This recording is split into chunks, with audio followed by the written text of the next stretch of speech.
Hello, everyone. I'm Marianne Ormond, your MC for today's live-streamed Series 2020 digital program and a director on the company network at Series, a sustainability nonprofit working with influential investors and companies from around the world on a host of global sustainability challenges, including water risk, both scarcity and pollution, the climate crisis, deforestation, and inequitable workplaces. I'd like to start today by saying that our hearts go out to all of those seriously affected by the pandemic. And we're especially grateful to the workers on the front lines risking so much and working so hard to ensure we all stay as healthy and safe as possible. I also want to thank each of you for participating. We realize that your personal and professional lives have been disrupted in profound ways, and we really appreciate the dedication you're showing by joining us today. It's my pleasure to highlight the generous commitment and support of our speakers and sponsors who stood by us on this digital journey to reimagine Series 2020. We clearly would not be here today without your essential support. Thank you. Over the past decade, as the globalization of manufacturing has accelerated, it's become clear that often the greatest share of a company's impact on both people and the environment is in the supply chain. With the climate crisis, trade wars, and now the shock waves of the pandemic impacting companies large and small, people are becoming acutely aware of how reliant we all are on global supply chains and how much risk they can pose to workers, communities, and the environment.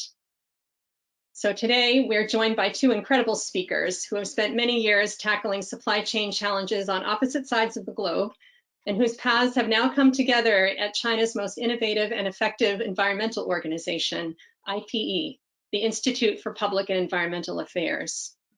On behalf of Series, I am so pleased and honored to welcome Ma Jun, China's leading environmental activist and director of IPE, and his colleague, Linda Greer, Senior Global Fellow at IPE, who'll interview him on his extraordinary work influencing the world's largest companies to clean up their supply chains and what opportunities he sees next to drive sustainable manufacturing and development around the world.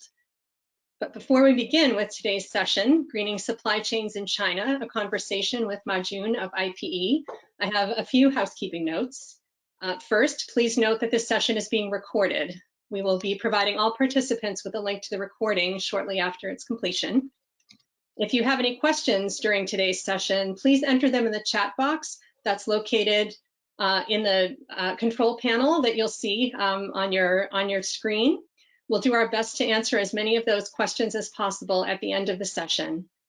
And then finally, I'm sure you're all used to this, but please note that there's a potential that due to global bandwidth issues, we may experience some challenges.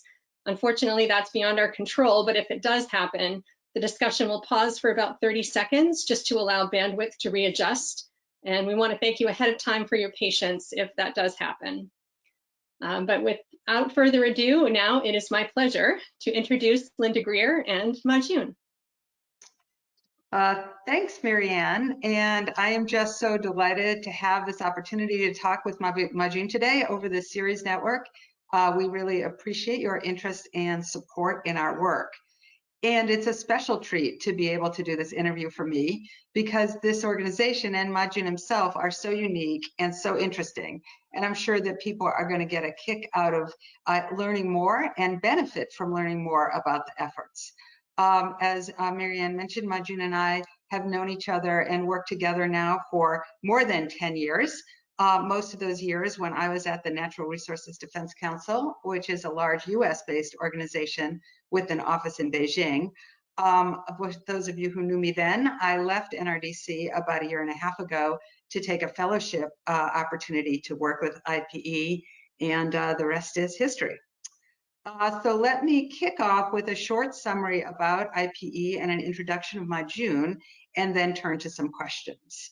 So IPE is the leading environmental NGO in China. It's a relatively young organization. It was founded in 2006, and it uses the power of information transparency to drive environmental improvement. So what am I really talking about when I talk about the power of information transparency? Well, it will become as news to some of you that the Chinese government has released vast amounts of pollution data from factories around the country to the public. And it has done this in an effort to drive greater responsibility through public exposure. And what IPE has done has capitalized on this government effort to create a more user-friendly and accessible access to this information by creating a vast database of government records, more than 1.6 million records, and collecting real-time monitoring data from about 18,000 factories that has also been made available by the government. The organization has then created search tools and programs to support green supply chain oversight by interested parties, such as you guys on the phone, on the web. So I'm talking here about multinational corporations, domestic Chinese corporations, financial institutions, ordinary citizens, other NGOs, and others to create a community of people using this information to pressure factories to clean up their act. And in some cases, to go beyond compliance and to disclose very important other information, such as their energy use or their water use or some particular chemical use as leaders in sustainability. So at IPE, every day, several dozen factories get in touch in response to a push from one of their buyers or investors to begin the process of issuing public explanations about compliance problems that were discovered and to commit to rectification. IPE and those companies work together hand in hand to see those factories across the finish line of rectification. And we have now more than 10,000 factories in our system logged into our database who are taking responsibility for their problems. You can go onto our website and see our daily progress up in the upper right-hand corner. You can see which factories got in touch that day and prior days this month and prior to that. And so now a little bit about Ma Jun himself. Well, if there's anybody on the phone still wondering whether one person can change the world, I would say Ma Jun is a great example of how that is really true. And we can all take inspiration from what he has accomplished. It is amazing. Ma Jun grew up in Beijing.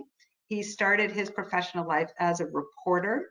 He worked for some time in Hong Kong for the South China Morning Post. And there, his lifelong interest in environmental protection grew. And he decided at one point that he'd rather contribute by working directly on pollution reduction instead of reporting about it. So he returned to Beijing and he founded IPE and has taken it from there. Ma Jun is very well recognized globally for the path-breaking work he has accomplished in China. He was awarded a Goldman Prize several years ago. That is sort of the Nobel Prize of the environmental community, and it's awarded every year to the leading environmental activist on each continent. He was also awarded a Skoll Social Entrepreneur Prize, which is another huge recognition in the world for those working for positive social change. He participates routinely in global forums such as Davos, where he is called upon to describe the problems of globalized supply chain manufacturing and to describe the innovative tools that his organization has developed to address these problems in China. So notwithstanding all that global recognition, I think you'll find that Ma Jun is a very approachable and very extremely thoughtful individual with greater motivation than anyone I have ever met to right the problems of the world. And I have met a lot of such people in my line of work. So I tease him that he is 1 in a billion. So enough of that introduction, Ma Jun. I've prepared some questions for you, which I think will fill a little bit more than half the remaining time together. And then we'll take questions and answers from our audience. So are you ready? Yes, I am. Okay.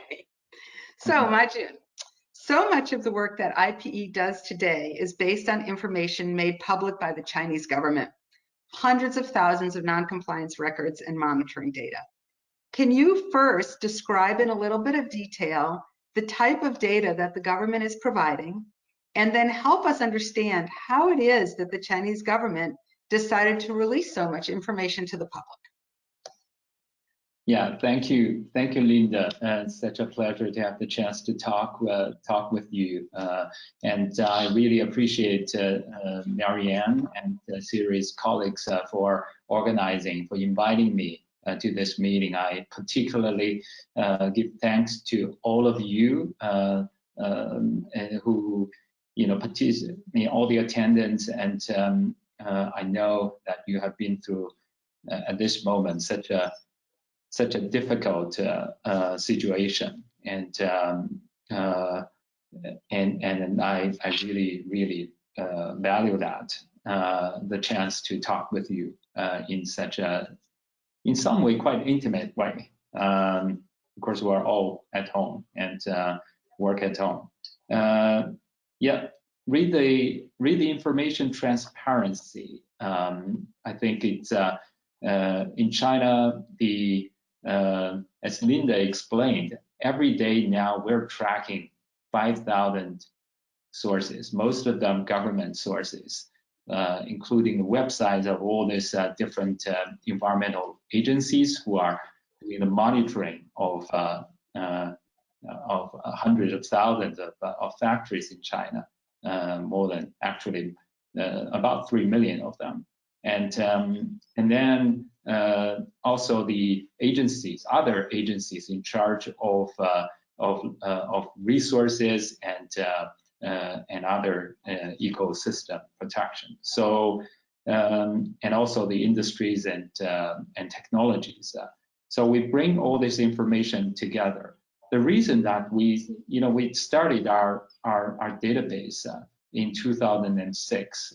The reason that from the very beginning we decided that information is so important, because if we want to tackle the environmental problem in China, we have to get people involved, but people must be informed if they want to take action. So if we want them to take action, so it's essential to get the information. But in China, information, especially at that time, environmental information could be quite sensitive.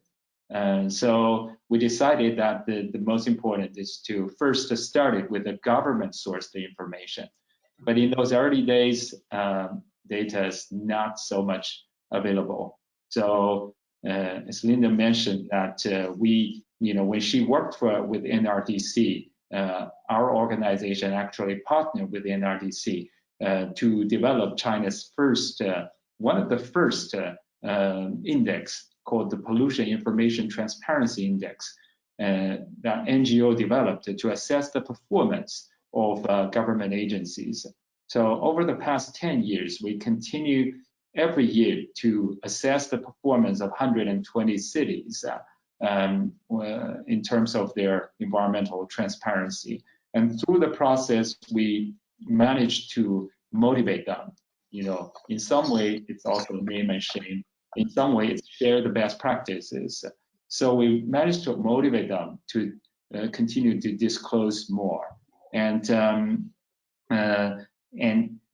what's also quite helpful to motivate the government is the very fact that at the beginning, when violators got motivated through supply chain, through their to come to us, at the beginning, many of them were unhappy, to put it at least, and some are quite resistant, and some put a lot of pressure, not just by themselves, but through their partners, through their contact, government contact. But then they understood that people have the rights to know, and our records were solid, and the path towards solution is fully open and quite credible. So we're working with several dozen NGOs to ensure its credibility. So eventually they accept it. So this is so important because local government, they don't want to disclose at the beginning because they worry about, they want to protect even the polluting factories who are taxpayers, employers.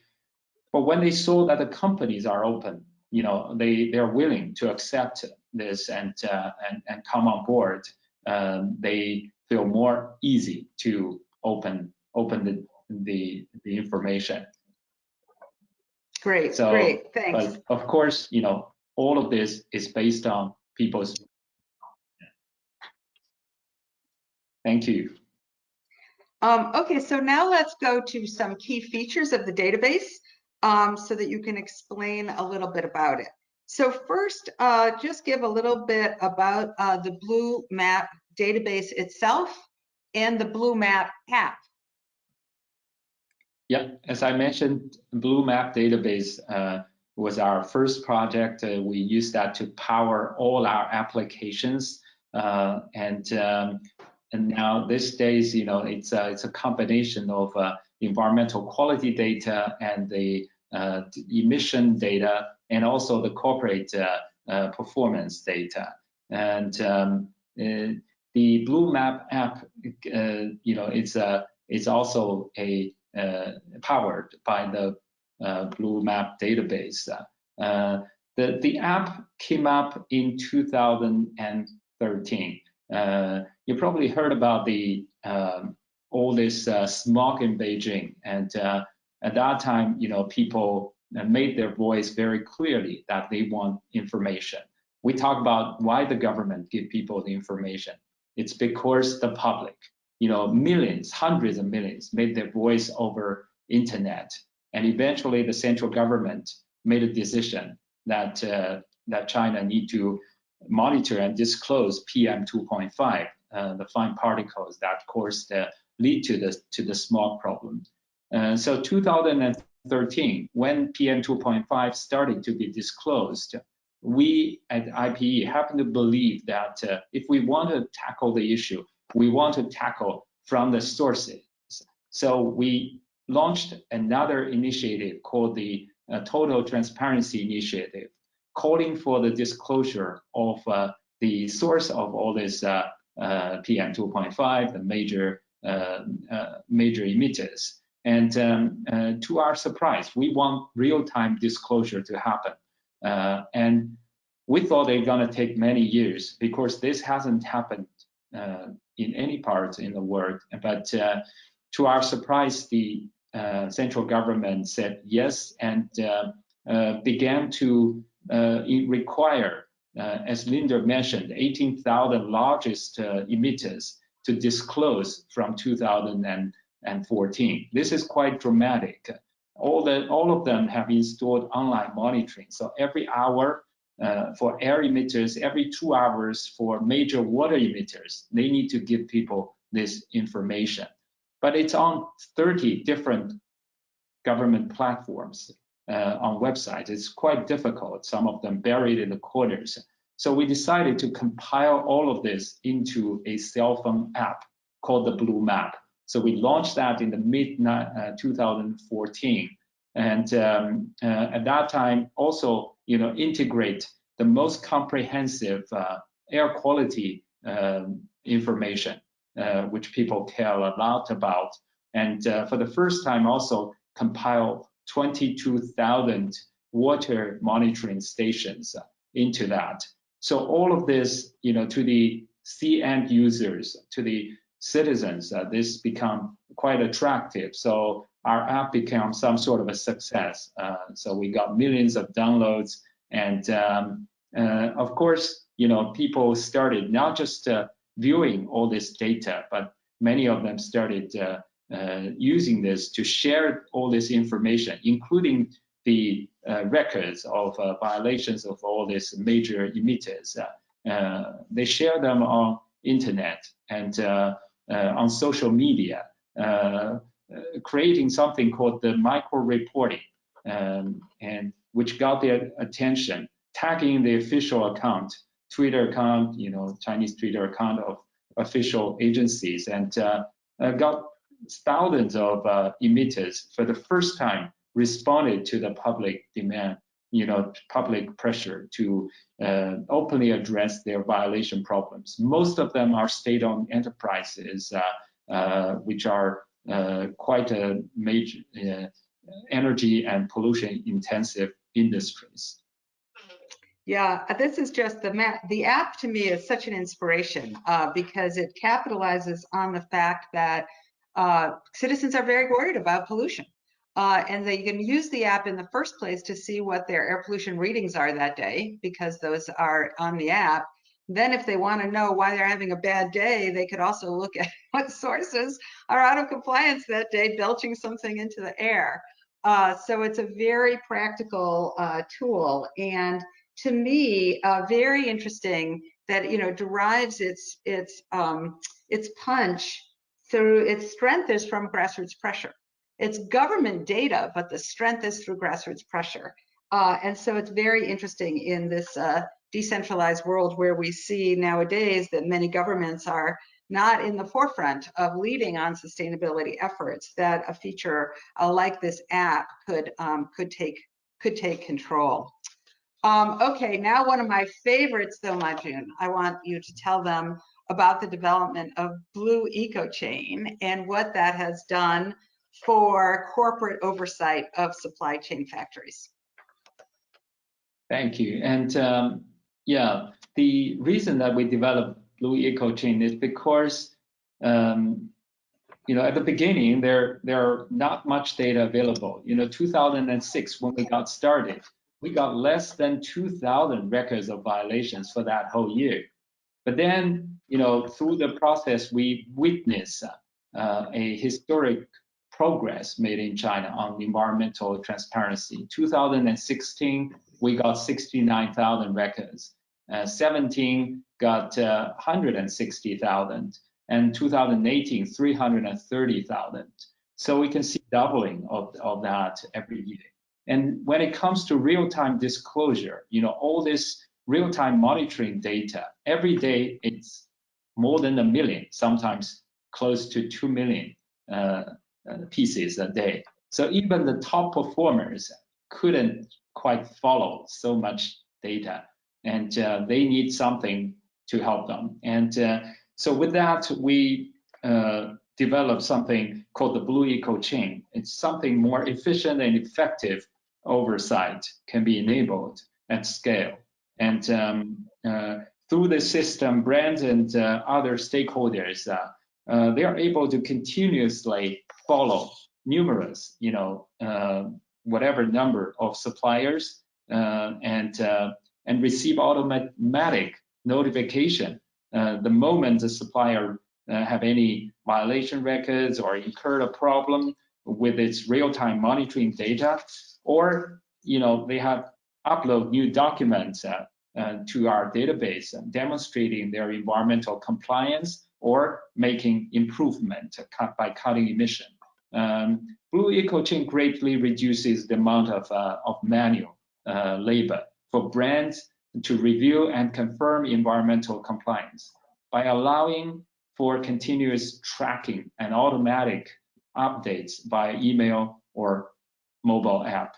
So the EcoChain thereby forges partnerships in environmental risk management. For the brands, they no longer have to police day in and day out, because they gain access on the information in a timely manner, easily following all these suppliers. For the suppliers, they become sort of equal partners because they gain equal access. By allowing multiple parties, including the factories themselves, to access all these synchronized alerts.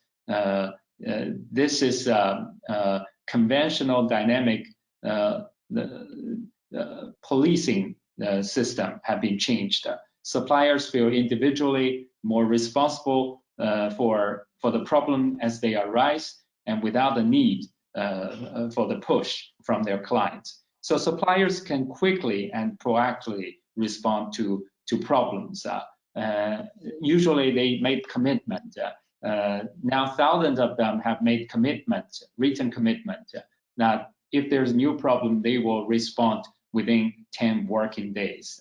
And this has also led to chain reaction.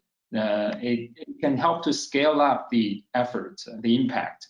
So some of the suppliers, they use the tool to follow their own suppliers.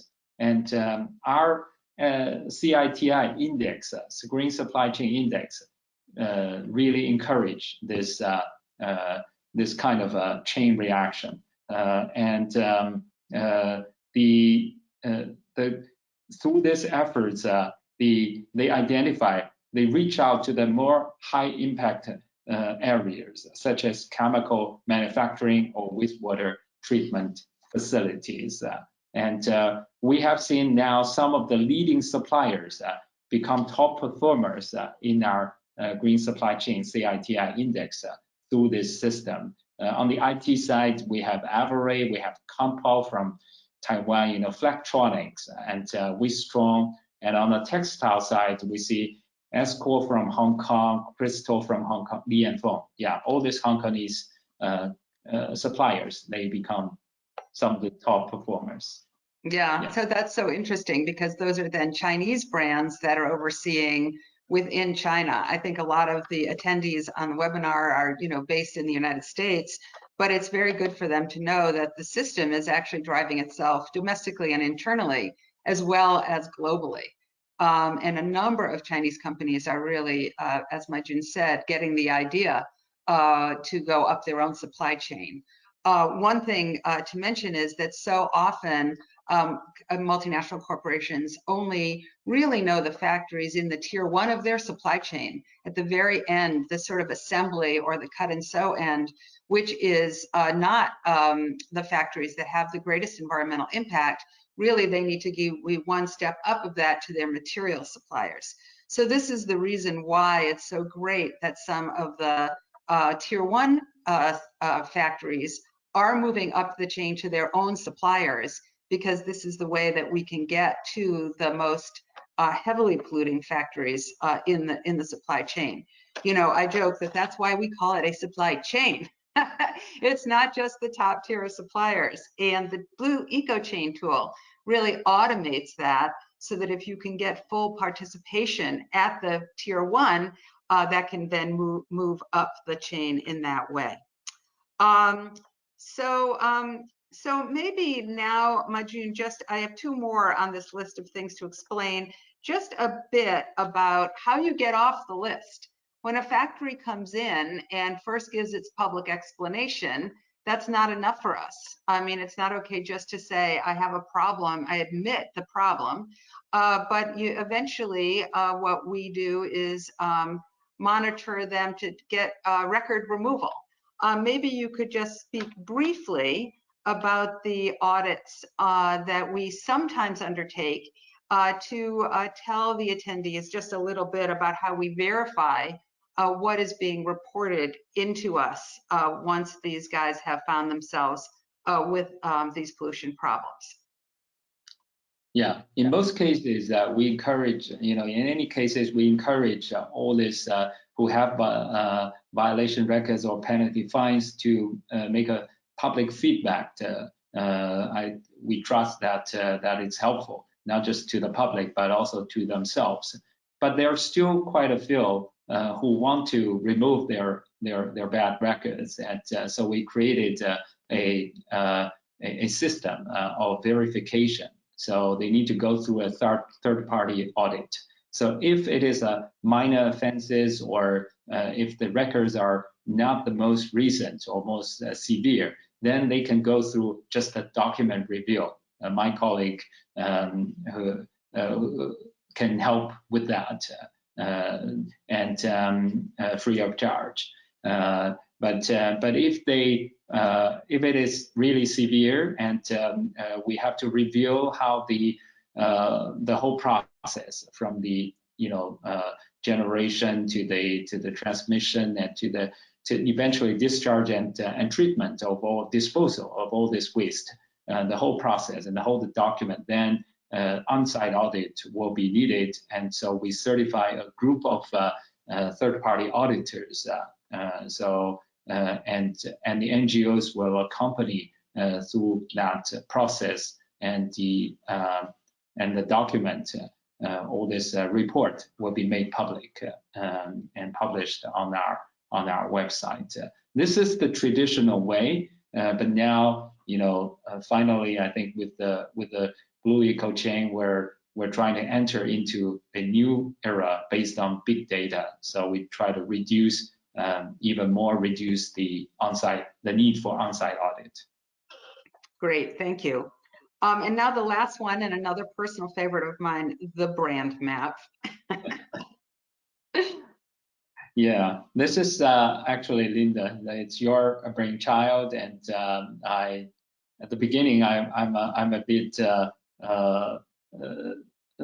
hesitant because I can't imagine that that the brands can be bold enough, to be on your brand map.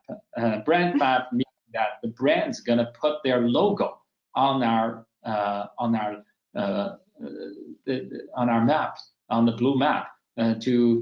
On the sites, the location of their suppliers, and click through that logo. People can see who the suppliers is and whether they are in compliance or not. Sometimes hour by hour. So this is quite something.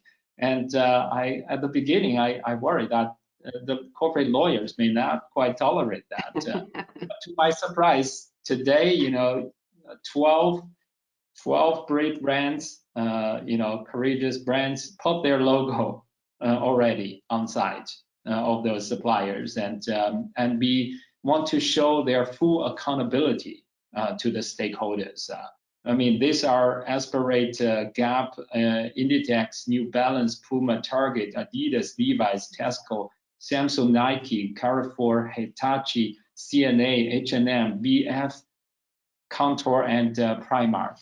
I would say that the eco chain actually helped some of them to make this decision, because with eco chain, it means that if they choose to pay attention to those suppliers that they put their logo on, and then they could immediately receive all this information, and they can fully monitor 24/7, monitor the whole performance, and they're going to fully understand if there's a need for them to weigh in, to push for their suppliers to take instantaneous cleanup actions and make caution.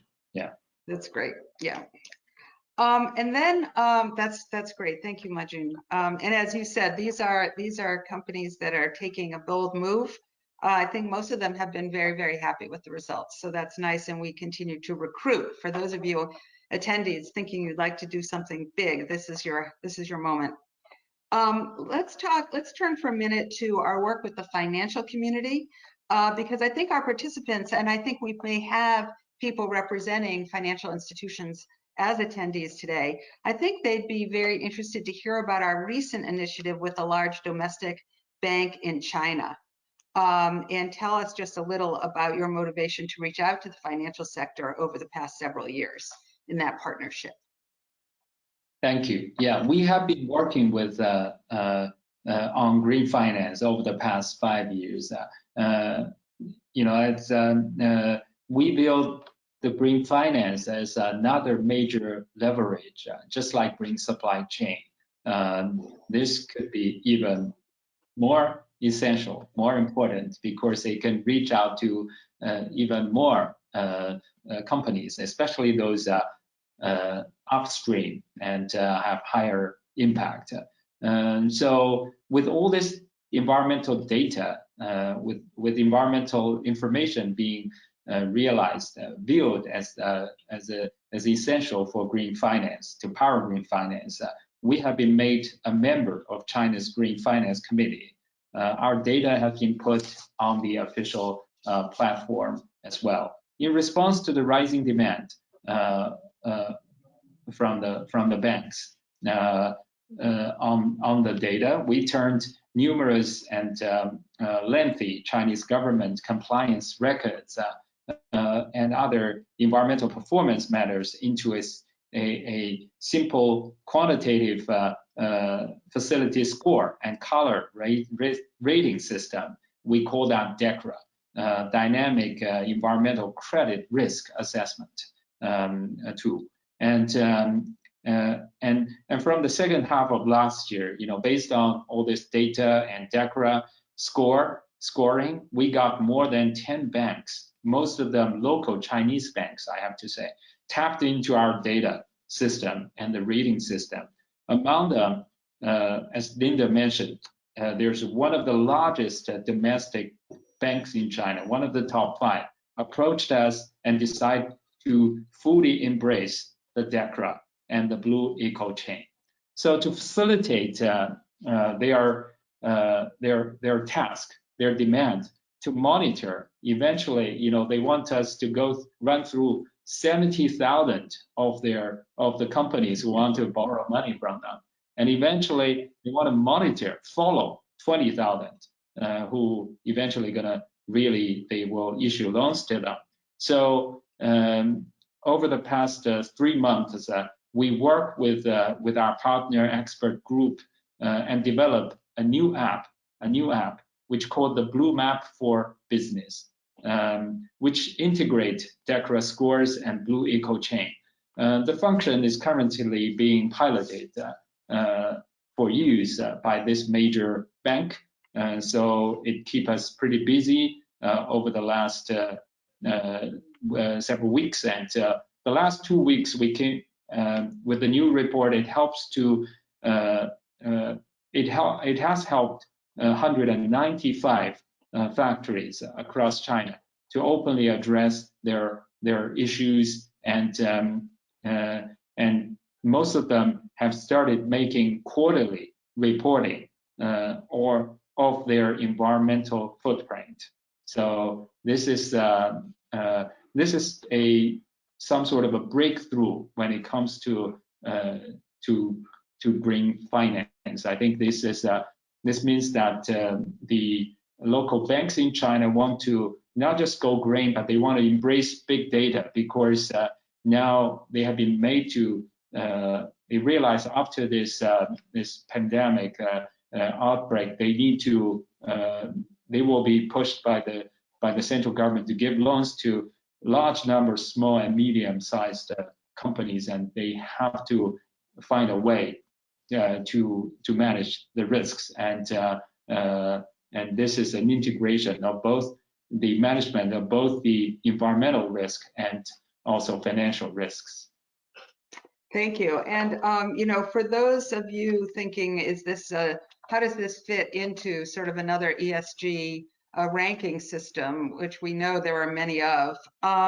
This one is laser focused on compliance issues, and so it can really help this bank and others who feel like they don't want to make loans unless there is environmentally responsible behavior and compliance with local environmental law, which many companies have as a code of conduct. So the DECRA score is more strategically focused on what I would say really, high priority top line environmental performance matters there. And we're open for business with other financial institutions. We have a fact sheet to give a little bit more information on this. As Ma Jun said, it is being piloted with one very large bank in China, but the door is open for more. Okay, I'm going to change course here now for turn the topic to the one that's front of mind for everyone in the audience today, which is the coronavirus outbreak. So many of us have followed with great interest what China has done on the public health front to constrain the spread of the virus. And we're now super interested to hear how things are going in China with regards to the beginning of economic recovery. So Ma Jun, what do you see? What are you seeing in terms of the Chinese economy beginning to open up? Yeah, we've been monitoring very closely on this. We have been, commissioned by several major foundations and NGOs to develop China's COVID-19 mapping system. And one of the new maps we developed is a economic recovery map, to showcase that in different parts of China, at the beginning, the most challenging part after the Chinese New Year, which we have to see the lockdown started during the Chinese New Year holiday. toward the end of January. And then the whole February, the most difficult is how to bring the migrant workers, those staff members who paid a visit to their parents back in their local hometowns, how to bring them back to their posts. So we monitor that key ritual for returning to post. And in some provinces, coastal regions, it was quite low. And so many of them would not be able to function to deliver all this export contracts. But then, China managed to, through all this national lockdown, managed to bring this pandemic under control in many ways, within China. So in more recent days, we started seeing that issues got resolved. Many more people can travel and go back to work. But unfortunately, the pandemic started to hit the other part of the world, especially Europe and then America. And because all these contracts, they were issued from there. So all these brands, many of them feel so difficult to keep up their stores. So at this moment, the more challenging part is how to get how to make sure that they have the contract will not be aborted. And our experience with all these brands, is that those who have online sales, who have e-commerce platforms, they are still managing to do okay, and those with many stores in China, they still manage to do it. But those without this tool can feel quite difficult. And some of them approached us and told us very candidly that they lost some of the source of their influence because they no longer would be able to issue all this contract. So it's but even with this, I think the last 2 weeks we still managed to get more than 170 suppliers each either fix their violation problem or make disclosure of how much they measure and report their footprint or cut their emissions. So I really highly appreciate all these efforts, continuous efforts made by all the brands, even during this hard time. They are still moving forward. They still want to continue their practice, and of course, we hope that our new tools, EcoChain, DECRA, and BlueMap for business could help them. Great. I think another question that's on people's minds is, given the difficulties and economic hardships that the shutdown has caused, do you think there will be a decreased level of environmental supervision by local officials in the coming months in China? What sort of changes do you expect to see on the environmental front that way in the coming months? Yeah, this is a real concern because even before this pandemic outbreak, China already have seen a downturn, economic downturn. We experienced a downturn, and then the trade war also put more pressure. And of course, nothing can be compared with this COVID-19. And so the economy have suffered so badly, and now all the priority will be shifted for recovery after this pandemic. And we already have seen some signs that for local government to really want to relax some of the environmental controls and to give more green lights to those energy and pollution intensive projects, new projects, and a huge, massive stimulus package have been prepared. There has been some tips about that on media. The size is really, really mind-boggling, and we worried about that, and we believe that that we need to find alternative ways when we cannot rely upon the single government kind of top-down management. Just like over the past 4 or 5 years, we truly give credit for the China's environmental agencies to adopt some of the toughest environmental policies.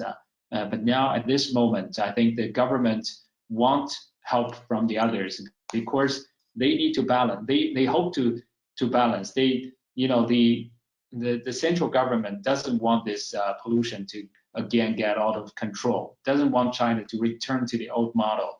But now, how to balance the two is their challenge. And I happen to believe that the market-based solutions is the best way for us to balance, because it's basically we're gonna set a more playing field. Before, whoever pollute due to the low cost of violation got rewarded.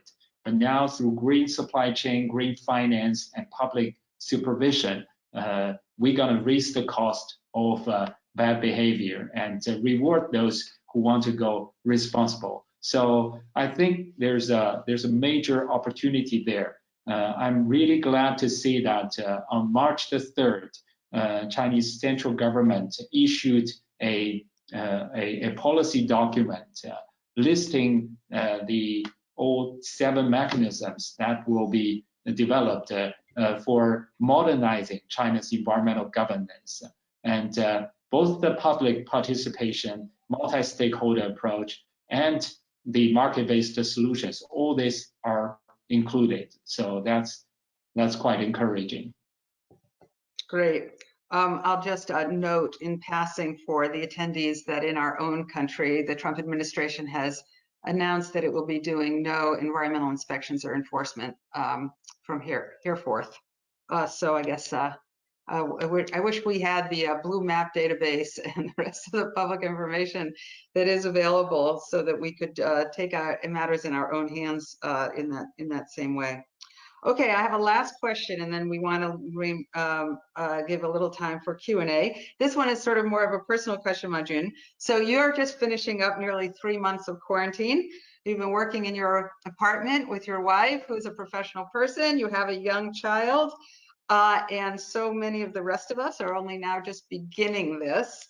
What advice do you have for us? How did you manage? What should we do? Oh, yeah. It's quite an experience. I have to say that it's quite an experience. And like today, although I could choose to do it at home, but I still come to the office because I worry that my little monster gonna jump into this meeting, just like even though it's midnight there. Even though it's midnight, yeah, sometimes she just refused to be very cooperative, and so anyway, this is quite a new way that we all, so much dependent on all these conference apps, and there are online, business online training, and luckily, our core business is all online. It's all based on data, on information. So as a group, our whole group with nearly 40, staffs, we can work on this. Like during the, I still remember during the second day of after China's Chinese New Year, we got a phone call from a major business tycoon, who lead a foundation in China.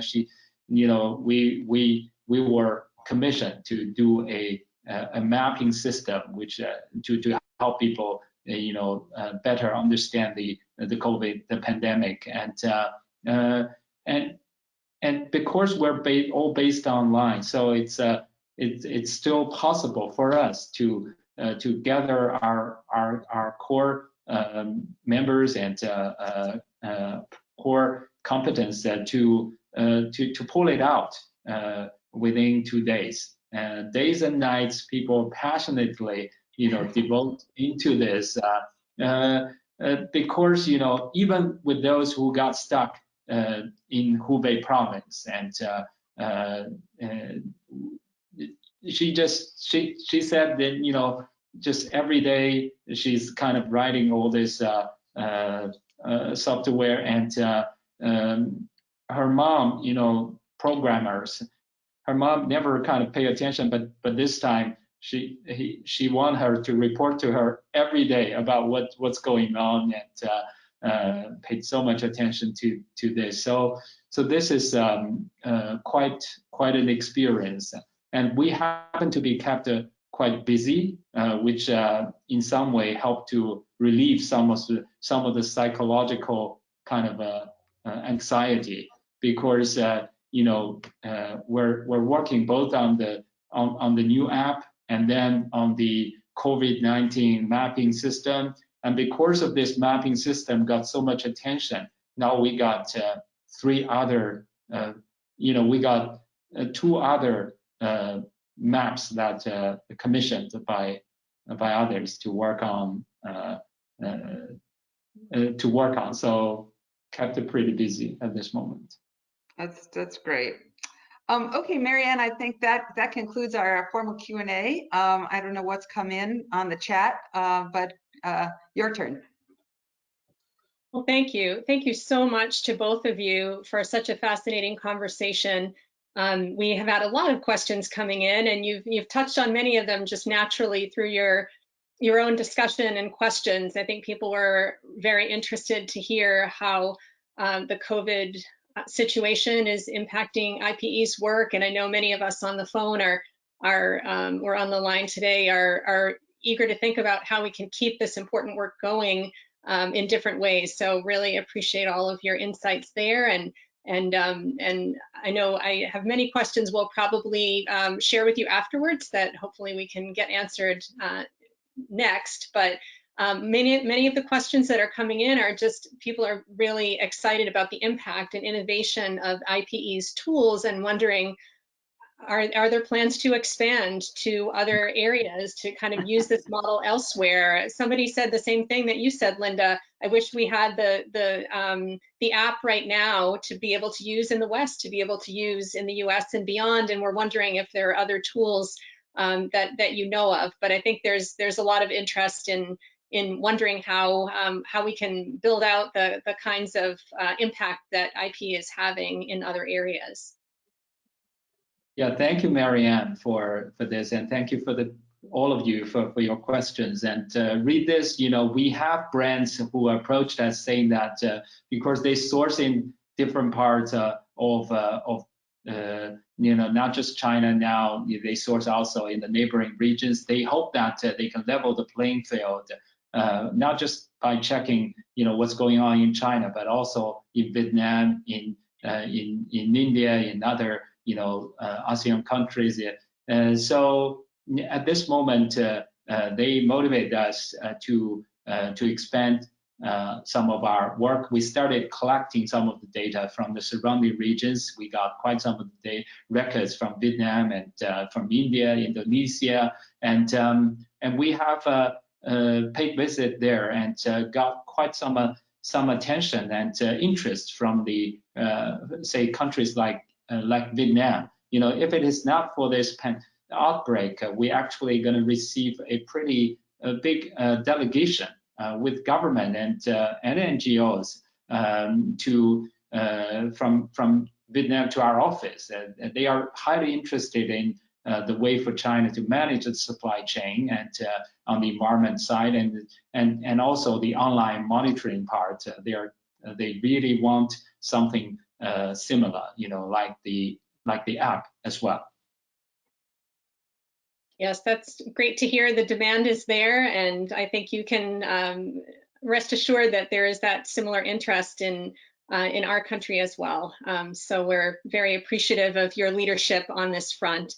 And I'm realizing as we're getting ready to close here, I probably do need to point out for folks, if you'd like more information about IPE's work or would like to connect with Linda directly, companies especially on the line today, if you want to learn a little bit more about how you can use these powerful tools, please feel free to reach out. You'll see that information on your screen right now, and that will be included in the recording of the webinar that you'll all receive.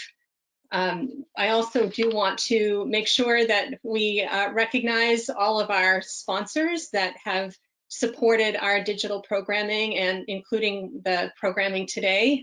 Here we have a lot of them listed. We really are so grateful that despite our changes from moving from an in-person event to this new digital platform, that so many of our partners have stayed with us.